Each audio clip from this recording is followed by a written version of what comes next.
Howdy, folks. The book of Revelation contains a passage in which St. John sees a great sign in the sky.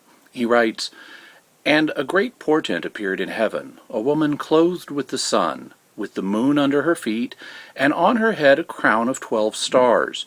She brought forth a male child, one who is to rule all the nations with a rod of iron. But her child was caught up to God and to his throne." Who is this mysterious woman clothed in the sun? You'll note that she gives birth to a male child who is to rule the nations with a rod of iron. That's a reference to the messianic prophecy in Psalm 2, where we read, "Ask of me, and I will make the nations your heritage, and the ends of the earth your possession. You shall break them with a rod of iron." Jesus fulfilled this messianic prophecy. You'll also note that the male child is caught up to the throne of God in heaven. This is a reference to Jesus' ascension into heaven, and so we have another indication that the male child is Jesus. Since the woman gives birth to him, she's his mother, and so you could say, as many have, that this woman must be the mother of Jesus, in other words, the Virgin Mary. But there's more to the story. The symbolism connected with the woman is drawn from the book of Genesis, where the patriarch Joseph has a dream. Then he dreamed another dream and told it to his brothers, and said, "Behold, I have dreamed another dream, and behold, the sun, the moon, and 11 stars were bowing down to me." But when he told it to his father and to his brothers, his father rebuked him and said to him, "What is this dream that you have dreamed? Shall I and your mother and your brothers indeed come to bow ourselves to the ground before you?" So the symbolism of the sun, the moon, and the 12 stars comes from Genesis, where it refers to the family of Israel and the 12 patriarchs who headed the 12 tribes of Israel. As a result, some have looked at the passage in Revelation 12 and said that the woman represents the people of Israel. Some have noted that since the church is the spiritual Israel, you could go even farther and say that the woman in Revelation 12 represents the church. So, which view is correct? Is the woman Mary? Is the woman Israel? Or is the woman the church?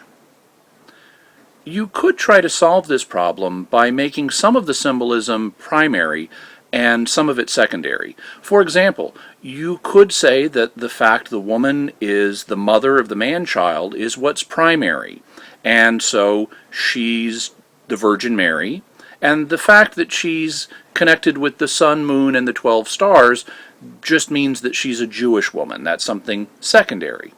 Or you could turn it around. You could say that the symbolism of the sun, moon, and 12 stars is primary, so she's Israel, but the fact that the Virgin Mary was the particular Jewish woman that gave birth to the Messiah is something secondary. We don't have to make this forced choice, though. If you study the way the book of Revelation uses symbolism, you find that it often uses a single symbol to refer to more than one thing. For example, in Revelation 17, we're told what the 7 heads of the beast from the sea represent. This calls for a mind with wisdom. The 7 heads are 7 mountains on which the whore of Babylon is seated. They are also 7 kings.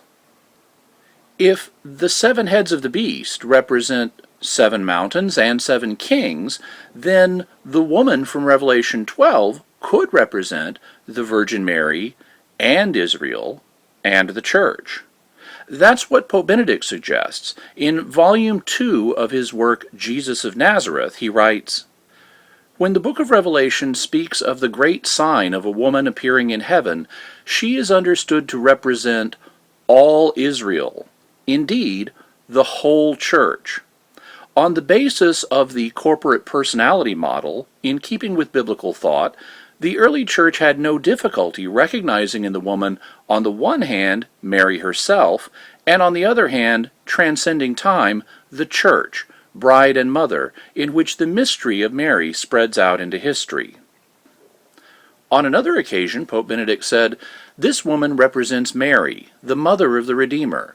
But at the same time, she also represents the whole church, the people of God of all times, the church which in all ages, with great suffering, brings forth Christ ever anew.